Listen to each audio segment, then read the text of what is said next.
Olá a todos, eu sou o Thiago Luiz, aluno do primeiro período do curso em Tecnólogo em Gestão de Recursos Humanos da UENG 2025. O trabalho hoje é referente à disciplina de Gestão Social e Redes do professor Gustavo Tomás. A primeira pergunta é como o texto define a gestão social em relação à participação da sociedade civil. Gestão social é um modelo de governança que toma como prioridade a participação popular na tomada de decisões, visando a,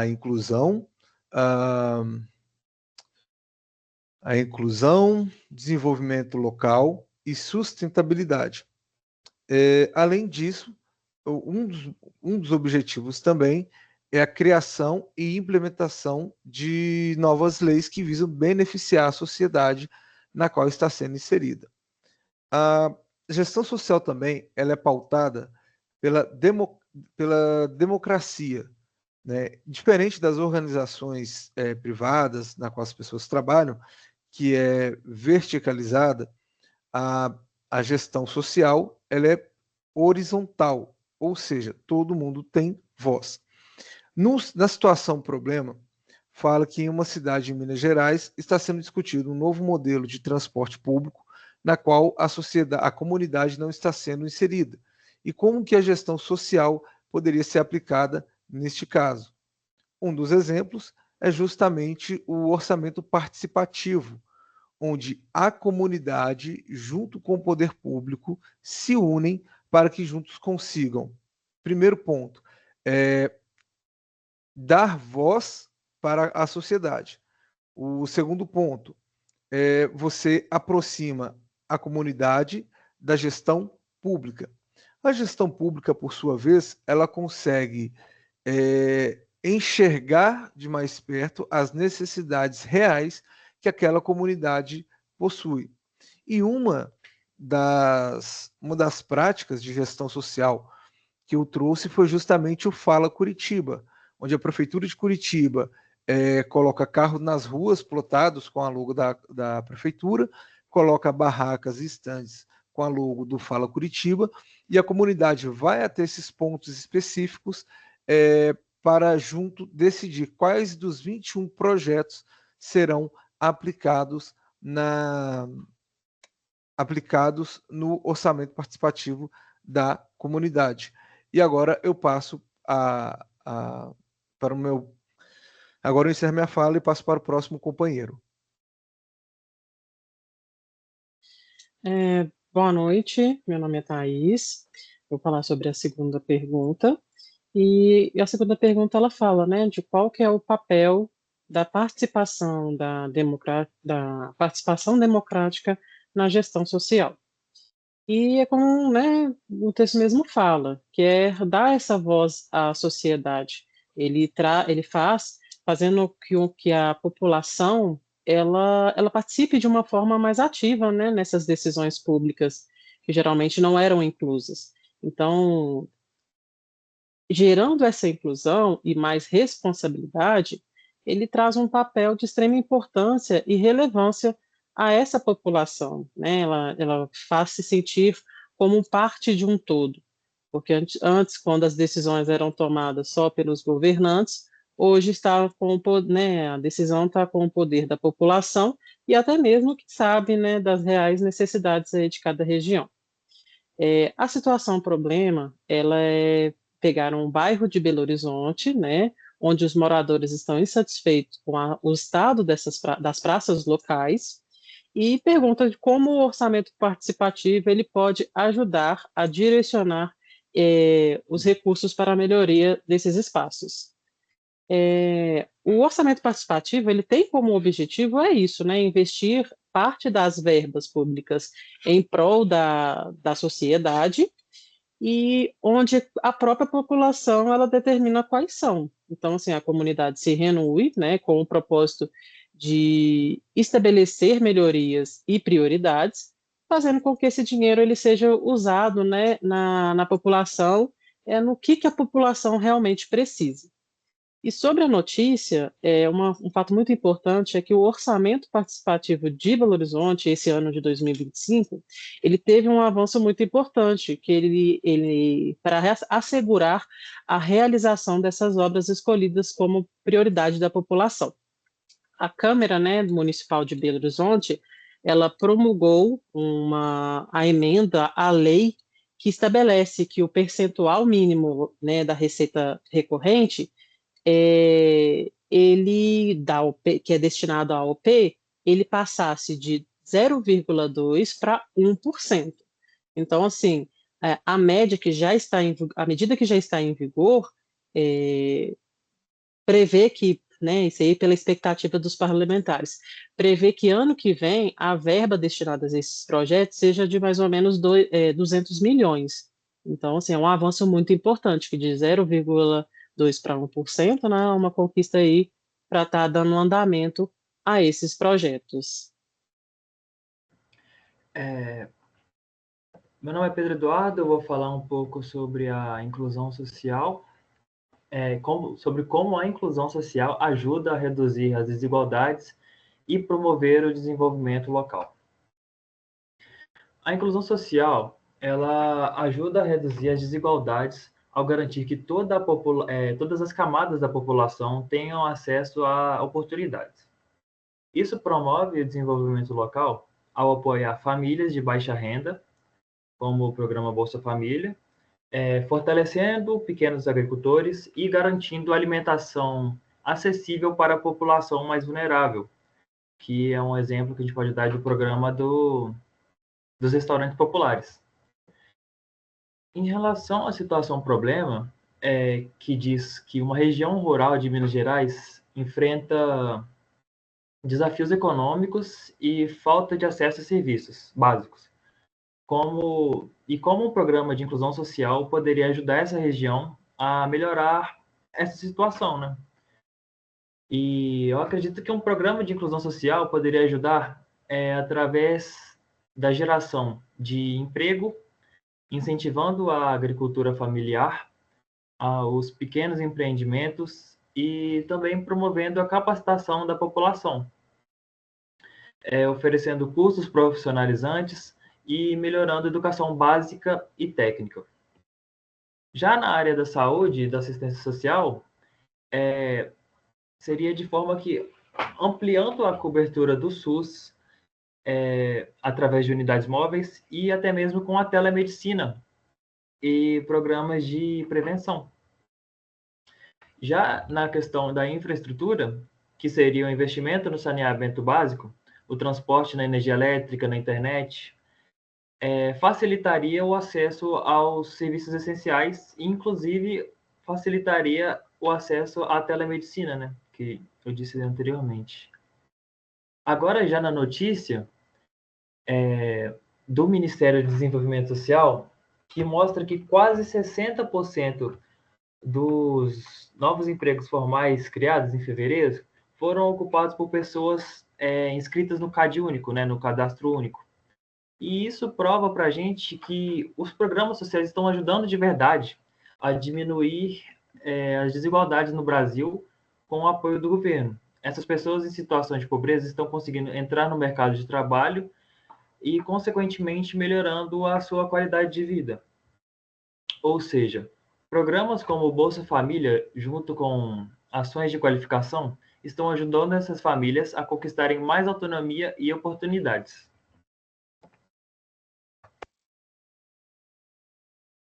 Eu sou Yandra, a minha pergunta é a 4. O que o texto menciona como capitalismo social e por que ele é importante, né, para desenvolvimento local. Destaca como uma rede de cooperativa que tem um desenvolvimento de comunicação no Brasil. Quando o Ministério do Trabalho anuncia a implementação no país,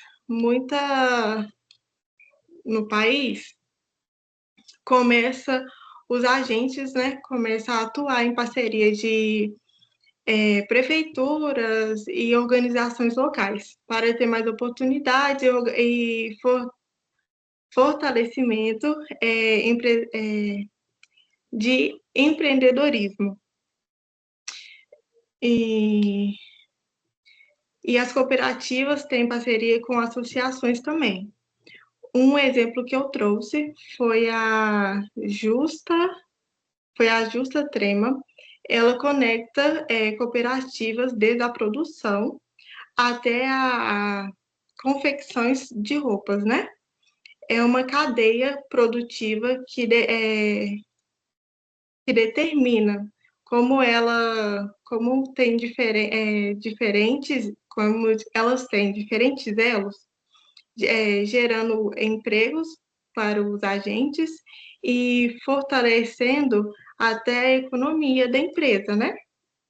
E as empresas também, que não tem são ruins em vendas, não conseguem ter produtividades, tem o capital social, que por meio dessas redes tem estratégias para participar, como conselhos, parcerias com outras empresas, gerando, nesse conjunto, né, gerando um recurso para melhoria no mercado. E é isso.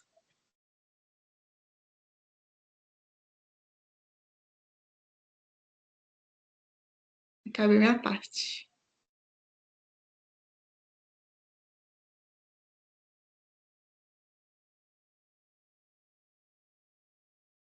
Mais o que falar. André.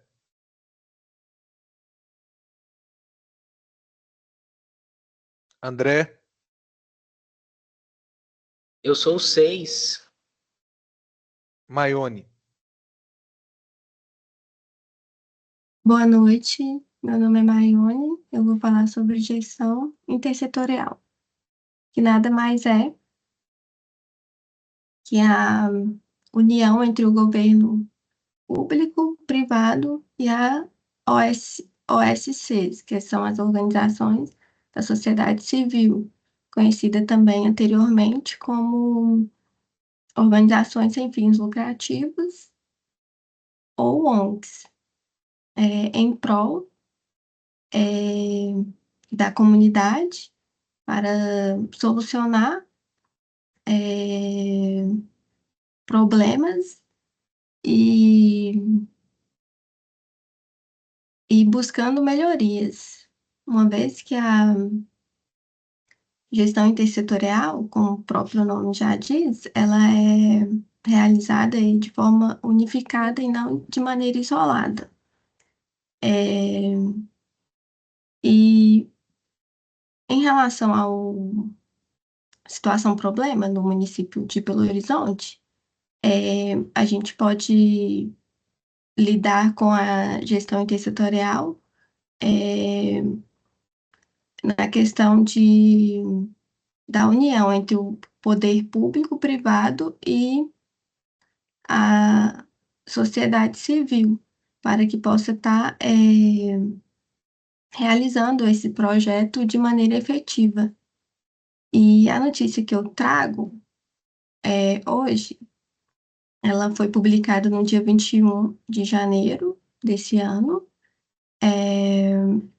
no site do Ministério da Saúde, tratando aí um acordo de cooperação técnica, né, conhecido também como ACT, entre o Ministério da Saúde e o Ministério do Esporte, trazendo aí, promovendo, na verdade, né, políticas públicas integradas voltadas à pessoa com transtorno do espectro autista, né? Então, isso aí é um dos exemplos aí de gestão intersetorial no Brasil. Eu passo agora para a pergunta número 5.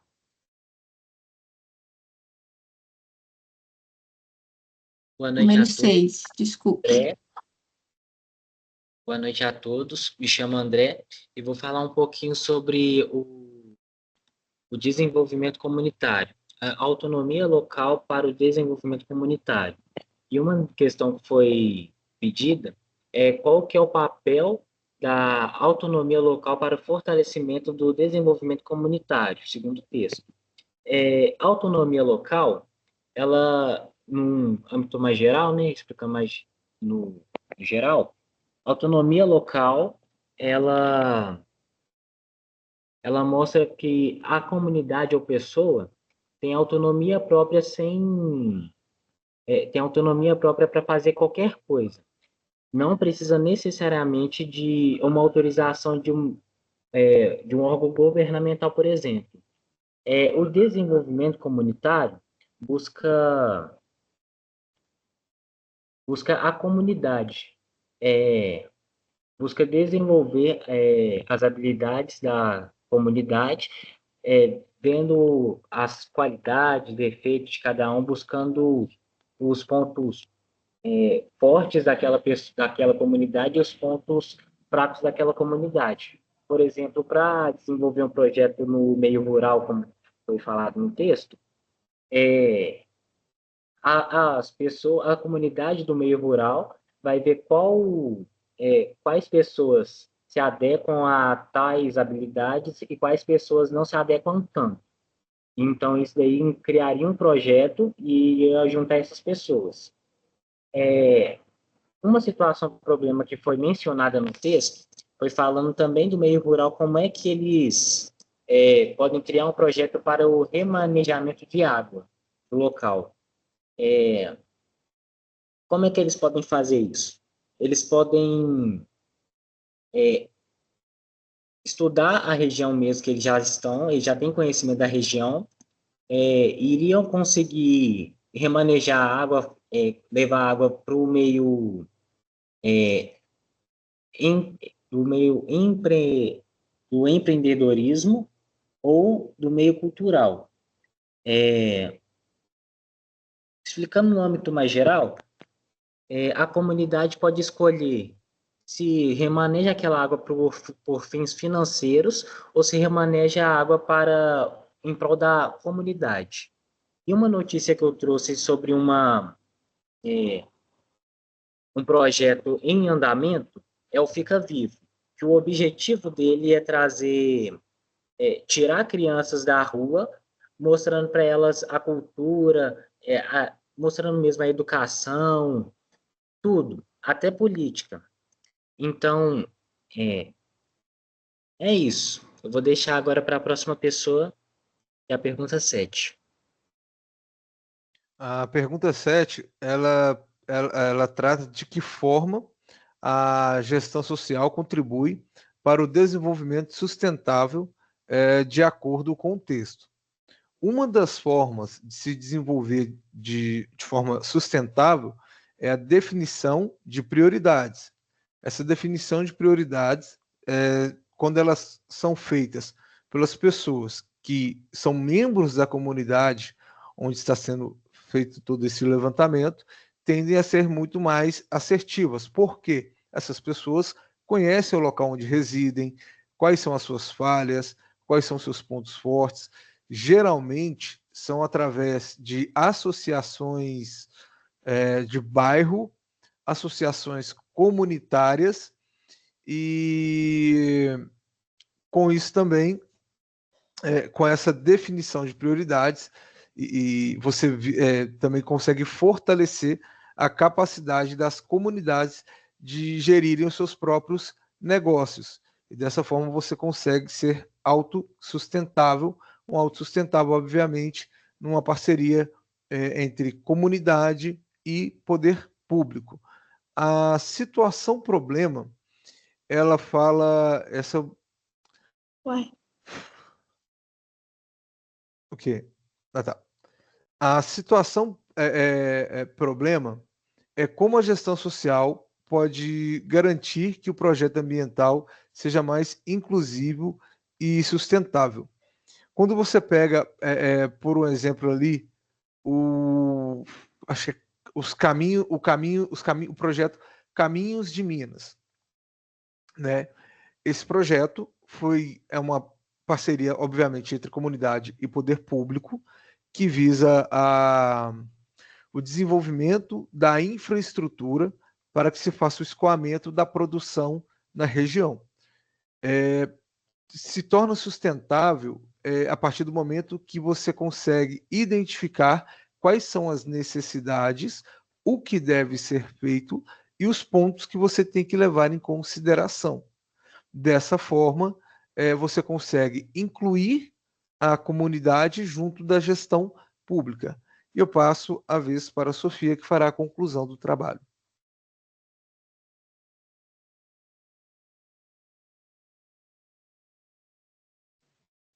Boa noite, meu nome é Sofia. Pode passar o slide, por favor, Tiago. Obrigada. Eu vou falar sobre a conclusão e como que a gestão social contribui no trabalho do gestor de RH, enfim, de qualquer pessoa que esteja nesse meio, né?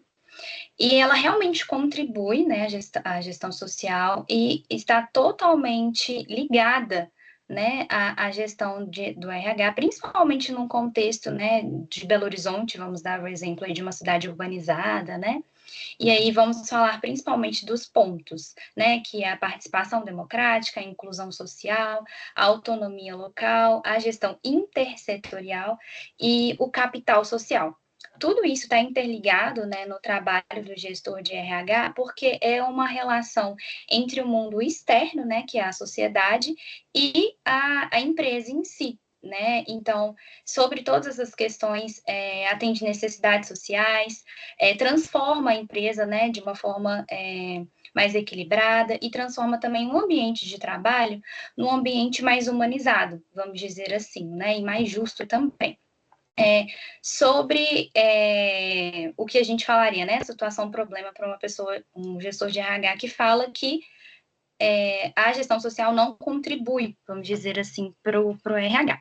Então, de novo, falando desses pontos, né? Sobre a participação democrática, acredito que dentro dessa empresa, para a gente colocar, né, para os colaboradores tomarem iniciativas, ideias, né, e ajudarem a tomar decisões. Então, acredito que isso seja dentro, né, dessa participação democrática junto com os colaboradores. A inclusão social é mais no fato de ter mais diversidade dentro da empresa, vamos dizer assim.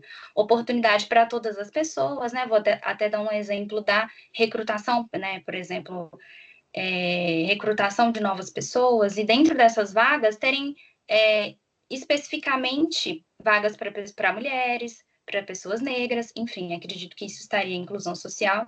O capital social é realmente fazer uma rede de confiança, vamos dizer assim, dentro da empresa, que vamos ter essa rede, né, para a gente compartilhar conhecimento, né, crescimento dentro da empresa mesmo. Sobre a gestão intersetorial, fala muito sobre o de fora, né? Vamos dizer assim, trazer o de fora para a empresa. Então, fazer participações com ONGs, com universidades, vamos dizer assim, com outros tipos, né, de organizações, sejam elas públicas ou privadas.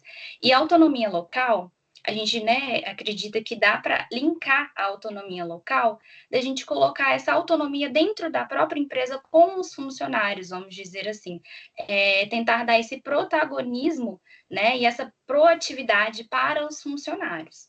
Acredito que seja isso, que esses seriam os argumentos que a gente usaria. E sobre a notícia, é uma notícia que eu achei no Portal RH, que é uma empresa de BH mesmo, que fez um bloco para pessoas, né? Uma empresa fez esse bloco, o setor de RH da empresa fez o bloco para conectar, né, pessoas do RH mesmo. E acredito que seja linkado sobre todos os pontos, principalmente sobre inclusão social e gestão intersetorial, que realmente esse bloco foi muito legal, que juntou mesmo pessoas do RH de vários tipos de empresas, sejam elas públicas ou privadas.